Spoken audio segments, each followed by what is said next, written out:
Where is that girl? I want her in front of me within the next minute. The command thundered through the main hall of the magnificent estate located in the suburbs of Chicago. Michael Thompson had stormed in with an air of absolute authority, his roar so terrifying that every servant in the house cowered in fear.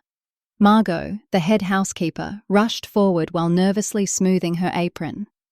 "Mr. Michael, please take a seat. I'll bring the girl to you right away," she stammered. But Michael fixed her with a predatory glare. "Peace? Comfort? Those are forbidden to me until I make an example out of that girl. I won't find a moment's rest until then. Who gave the permission to bring her inside this mansion? How were her filthy feet even allowed to cross this threshold? Don't you people realize what her status is? What she is worth?" While the very walls of the Thompson estate seemed to tremble under Michael's rage, a delicate, fragile girl sat huddled in a corner upstairs, turning pale with terror. She knew the chaos erupting below was because of her. She was so young, yet it seemed as though a relentless tide of suffering and misfortune had made her its primary target. Sobbing silently, she stood up and scanned the room for an escape. She tried to pry open the bedroom window, but it was locked tight. She looked around frantically, but there was nowhere left to hide. "No," she whispered through her tears. "I will never give myself up to Michael Thompson." She could still feel the bruises from the sheer force they had used to drag her into this house against her will just hours ago. When Margot signaled toward the upper floor, saying, "Sir, she's in the upstairs bedroom," Michael Thompson didn't hesitate. He took the stairs 2 at a time with long, aggressive strides. He kicked the door open with a resounding bang, but to his fury, the room appeared empty. He scanned every inch of the space. "Where is she? Is this some kind of sick joke? You said she was in here." Margot bit her lip in genuine confusion. "I'm telling the truth, Mr. Michael. I locked her in this room myself. You were the one who just opened the door." Hearing this, a dark, poisonous smirk spread across Michael's face. "I see. So the girl wants to play hide and seek? Well, I happen to be an expert at many games. Perhaps she doesn't know what I do to those who lose to me." With that, Michael locked the door from the inside. He raised his voice, commanding Margot through the wood. "Lock the door from the outside as well. Do not open it until I say so." Margot gripped her hands together in prayer, trembling. May God help that poor girl now. Heaven knows what Michael will do to her. Michael's eyes prowled the room. There wasn't much furniture: a massive king-sized bed, a dressing table, and a large walk-in closet. He walked slowly, his footsteps heavy and deliberate. He checked under the bed, but no one was there. Meanwhile, tucked away inside the closet, Eva was shaking uncontrollably. Her breath was coming in short, ragged gasps. Panic had seized her entire body, and she felt a level of terror she had never experienced before. As his footsteps grew louder, drawing closer to the closet, she felt as if her very soul was about to wither away. With a violent jerk, Michael flung the closet doors open. Eva, who had been struggling to keep herself balanced in the cramped space, lost her footing. She tumbled forward, crashing directly into Michael Thompson's broad, iron-clad chest. Without wasting a single second, Michael wound his powerful arm around her waist, pulling her flush against him as he hauled her out of the closet. To a man of his stature, the girl felt weightless. With one hand, he stood her up forcefully in front of him. Eva immediately recoiled, wrenching herself away from his touch. Her eyes were swollen from crying, and her entire frame was shivering. Her hair was a tangled mess, and there was a faint cut on her lip, a medal of sorts, given to her during her violent welcome to the estate earlier that day. Michael Thompson looked at her, and for a moment, he forgot to blink.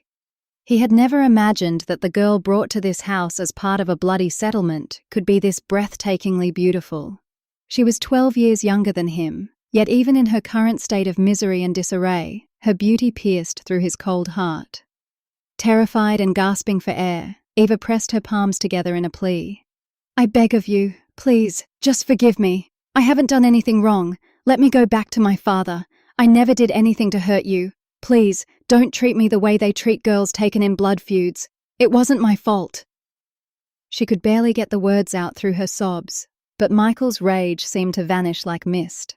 His gaze was fixed on her rose-petal lips, where a tiny bead of blood was still seeping from the wound. Without saying a word, he began to step toward her. As he advanced, Eva retreated. She continued to cry, but Michael seemed deaf to her pleas. Her back eventually hit the cold wall, and with the stone-hearted Michael Thompson towering over her, she felt trapped between a rock and a hard place. He moved in so close that Eva could feel the heat of his breath against her skin. Michael reached out and placed his thumb against her bleeding lip. The blood smeared onto his hand, and Eva let out a sharp, pained whimper. Michael rubbed the blood between his fingers and whispered, "I want to lose myself in the intoxication of these lips. But tell me, who was the damn fool who dared to wound them? Tell me." Eva felt as if her heart was failing. Who was this man? Was he human, or some demon sent to haunt her? "Please, don't do anything to me," she stammered. "I've already seen how this house welcomes people. For the love of God, leave me be." Irritated by her constant begging, Michael snapped, "Will you shut up and answer me? I asked you a question. How did you get this wound on your lip? Why is your face covered in these bruises and red marks?" Michael's intentions had shifted the moment he looked at her. He had intended to spend the night treating her with savage cruelty, but seeing the marks on her face filled him with a strange, sharp irritation.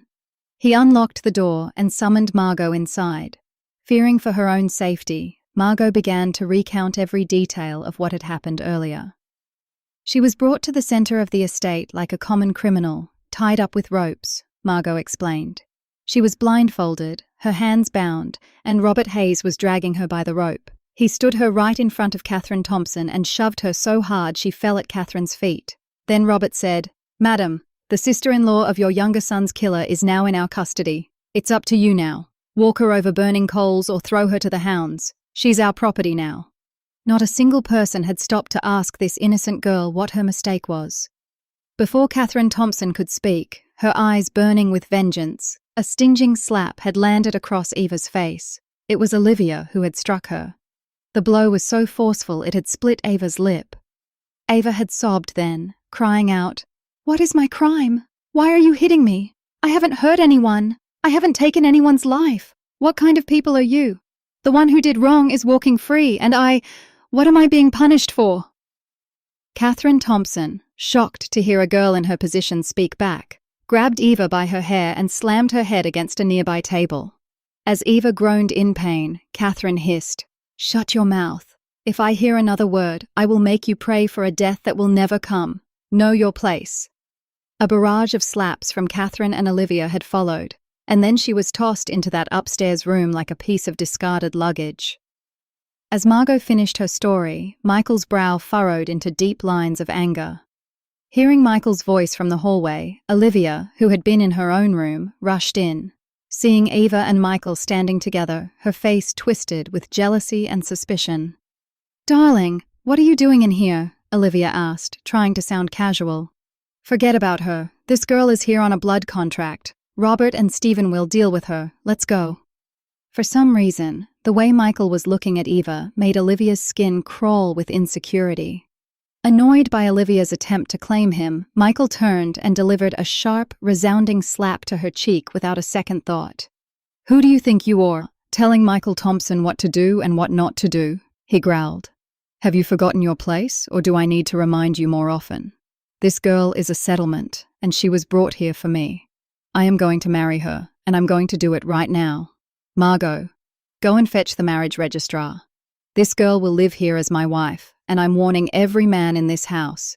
If anyone so much as looks at her the wrong way, they'll answer to me. She is my property, and mine alone." The sheer malice and predatory gleam in Michael's eyes as he spoke those words made Olivia feel like the air had been sucked out of her lungs. Her world went dark. She was Michael's wife, or so she thought. "Michael!" she wailed. "You can't do this to me. I beg of you, don't put this girl above me." Eva, meanwhile, had no connection to any of these people.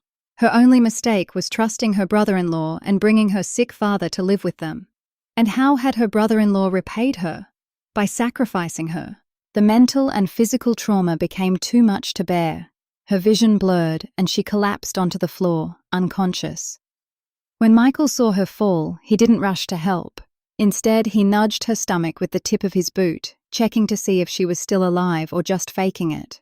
The poor girl lay motionless, her breathing shallow and uneven. Seeing she was still alive, Michael turned to Margot.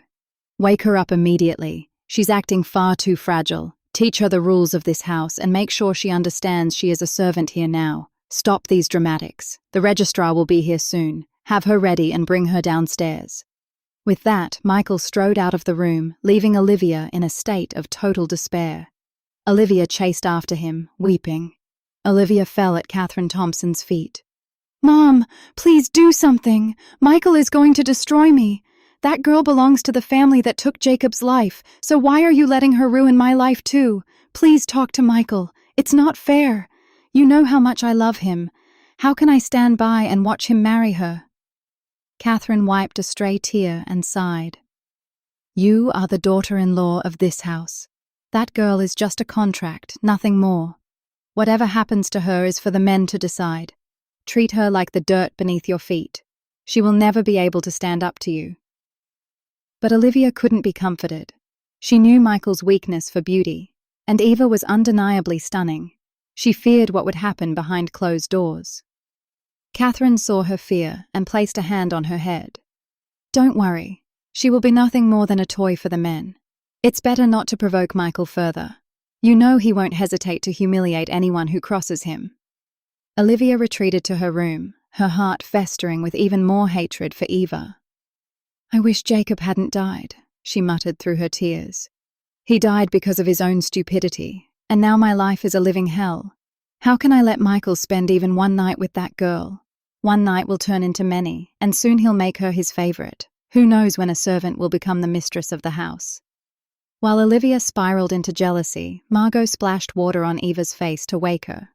"I wonder whose beautiful daughter you are," Margot whispered sadly. "You're so lovely. You don't even look like you belong in this world. I wish you had died the moment you were born. The Thompsons are going to be cruel to you." Tears welled in Margot's eyes as she felt a deep sympathy for the 17-year-old girl. When Eva regained consciousness, she began to cry again. "I don't want to marry anyone. I don't want to be treated like an object. Nathan was the one who fought. The law should punish him. Why was I brought here?" Margot placed a red bridal dress in front of her. "Just put these on quietly. You are marrying Michael Thompson. If you argue, you'll only invite more suffering." Eva looked at the red fabric as if it were a funeral shroud.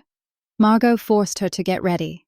Sitting there in her broken state, Eva thought of her father, lying in bed, probably unaware of the nightmare his daughter was living.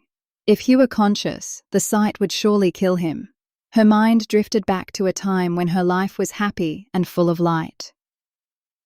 Eva was 5 years old, playing with clay toys, when her parents walked in smiling. She and her older sister, Sophia, ran to them. George Miller hugged both his daughters and said, "Girls, God is giving us another blessing. You're going to have a little brother or sister soon." Both girls squealed with joy. Sophia said, "I want a sister. Eva is always fighting with me and shouting if I touch her toys. You can give her away. I just want a new sister." Eva, stubborn even then, pushed her sister and said, "Why should I go? You go. I have enough of you and your big sister attitude. I want a brother, right, Mom? You'll give me a brother, won't you?" Their mother, Sarah, just smiled. "That's in God's hands. Let's see whose prayer is answered." From that day on, they prayed every time they went to church. 9 months passed, and Sarah suddenly fell ill. George rushed her to the hospital, but complications led to emergency surgery. Sarah's blood pressure skyrocketed. God gave them a son. Eva was overjoyed, but Sarah lost her life in the process. When the doctors delivered the news, George felt his world collapse. He sobbed as he held his newborn son. The girls had been waiting at home for their mother to bring home a brother, but the brother arrived alongside a coffin.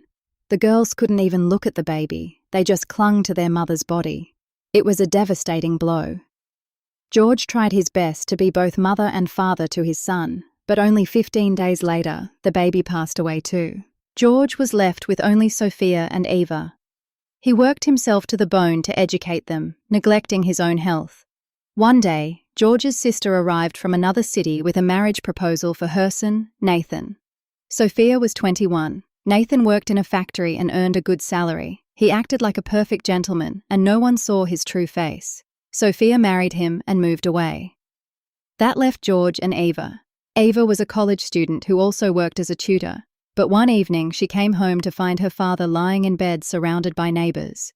"Dad, what happened?" she screamed. A neighbor explained, "His blood pressure got too high, Eva. He's had a paralytic stroke. He's alive, but he can't move. Don't worry, he'll get better." Eva wept by her father's side. Hearing of the illness, Nathan and Sophia came. Nathan said, "You're coming to live with us. I won't leave you here. How can a young girl handle all this alone?" For Eva's sake, George agreed. Eva packed her bags and left her home, not knowing it was the last time she would ever see it. At first, Nathan was kind. Eva became close friends with her cousin Mia, Nathan's sister. They went to college together, and Eva spent her evenings caring for her father. One day, on her way back from college, Eva saw 3 black SUVs speeding down the dirt road, kicking up dust. The college van Eva was in had to slam on its brakes as the SUVs took a sudden U-turn. The vehicles stopped, and a handsome young man in a black jacket and jeans stepped out, looking furious. The van driver apologized profusely. "Sir, I'm sorry, I didn't know these were your cars." But the young man, Ethan, roared, "Are you blind? If I see you on this road again, I'll destroy you. I'm in a hurry, or I'd teach you a lesson right now." Eva, unable to stay silent, hopped out of the van despite Mia's protests. "Hey, mister, do you think you're some movie hero or a villain? Just because you have an expensive car doesn't give you the right to act like this. This was your fault. You were speeding so fast he didn't have time to react. He saved us from an accident and you're yelling at him?" Ethan froze, looking at her as if he'd lost his mind. The van driver begged, "Young Master Ethan, please forgive her. I apologize for her." Mia pulled Eva back into the van, but it was too late. Ethan was already enchanted by her fire. As the van drove away, Eva looked back to see him still standing there, staring at her. Mia warned her, "Eva, don't mess with people like that. They are powerful. They can make people disappear." When they got home, the house was in chaos. Sophia was crying, and Nathan looked panicked. Nathan made a split-second decision and told his sister, "Mia, go to Uncle Frank's house.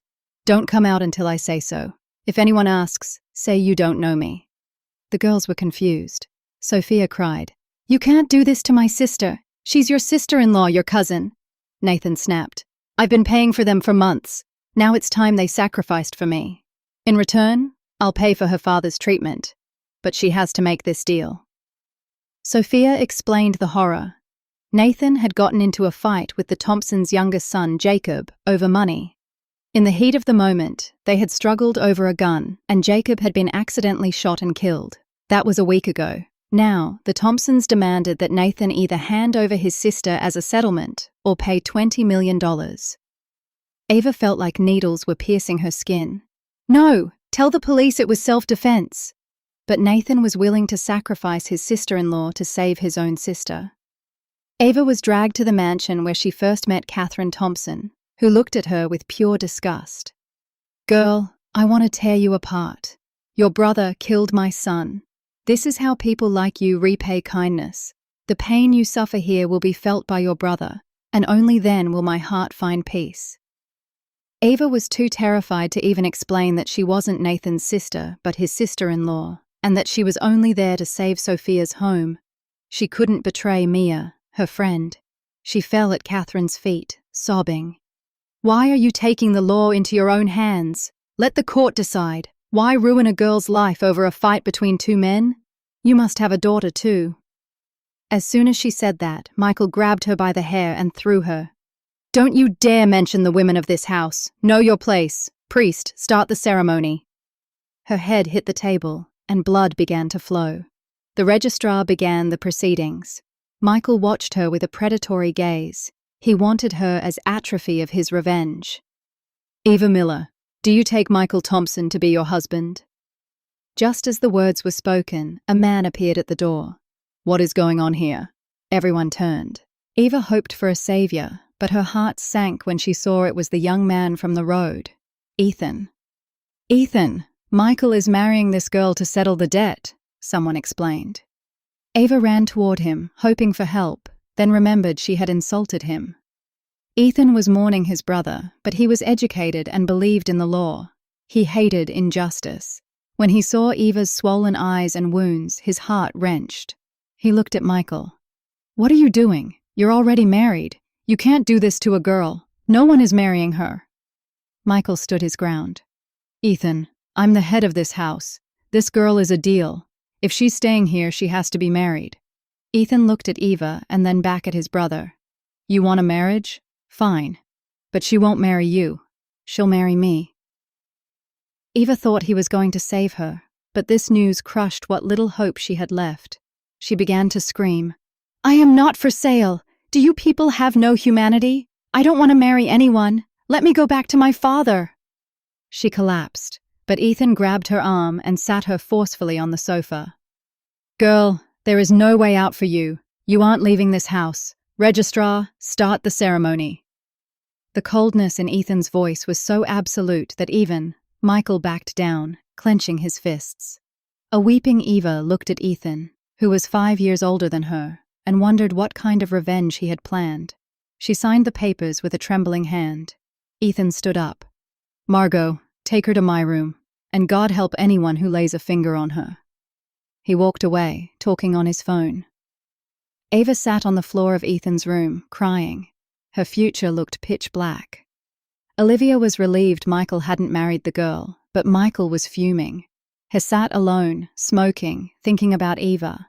He had wanted to make her life a living hell and claim her for himself, but his brother had blocked him.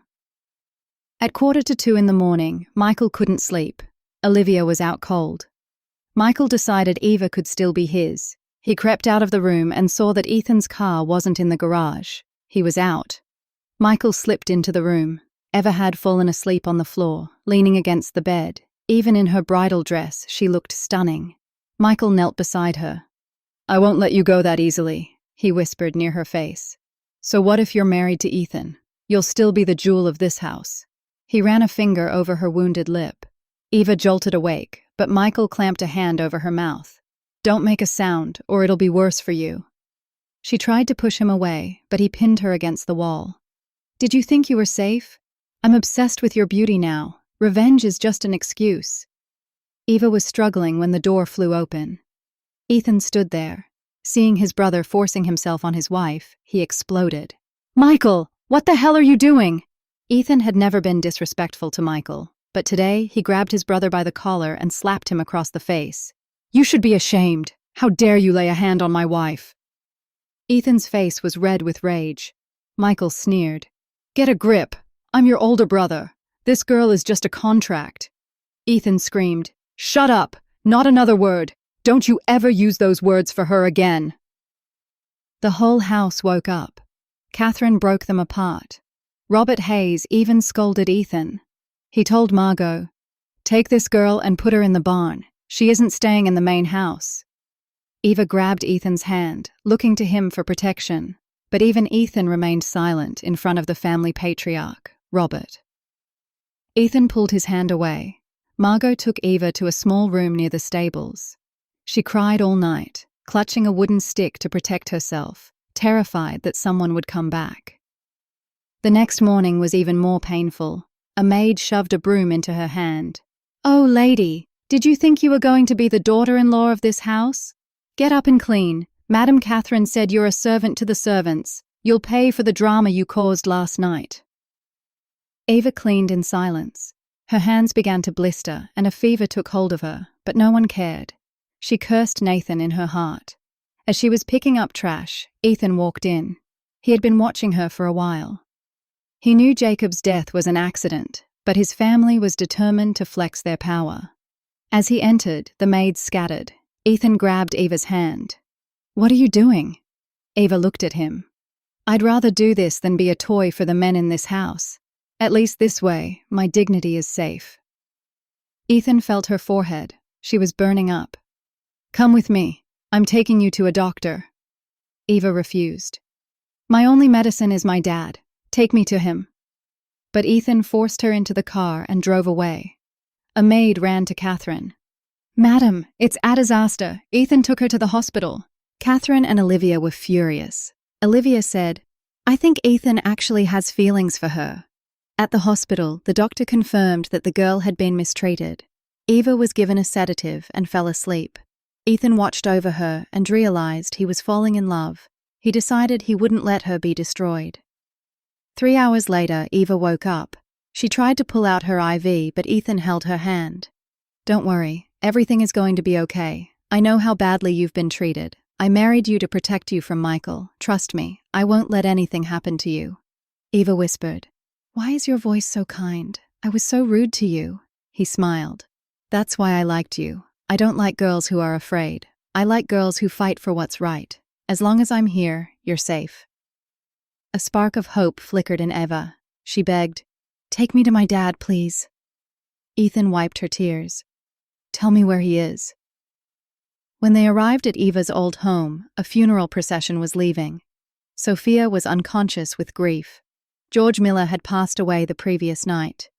Eva let out a blood-curdling scream and threw herself onto her father's coffin. "No, Dad, you can't leave me!" Nathan was there, and he turned pale when he saw Ethan. Eva screamed at Nathan, "You killed my father! This is all because of you!"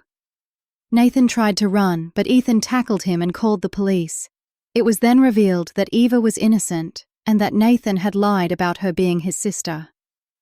That night they returned to the mansion. Ethan promised to protect her. Eva cried herself to sleep against Ethan's chest, letting out all her grief. When they entered the house, Catherine was waiting. "Leave her. She is our prisoner." Ethan stood tall. "She is my wife and the honor of this house. If you don't accept her, I'm leaving. You already lost one son to his own mistakes. Do you want to lose another? CCTV footage proves Jacob drew his gun first. It was an accident." For several days, Eva didn't leave her room. Ethan took care of her every need. Slowly, Eva's heart began to open up to him.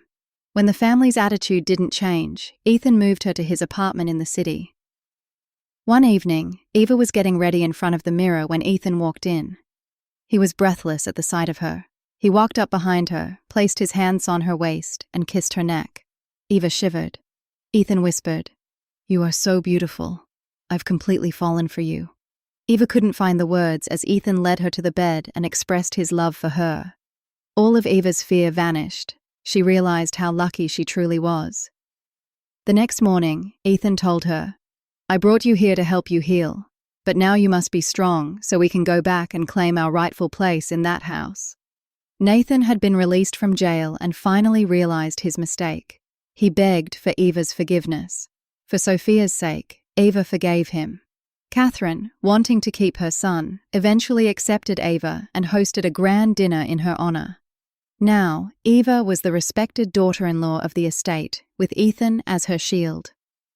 It was the most beautiful day of their lives. Ethan teased her. "My little wife, looks so lovely today. Should we have a little fun tonight?" Eva blushed and tried to push him away. In response, Ethan swept her up into his arms. Eva smiled, praying that her life would always be this peaceful.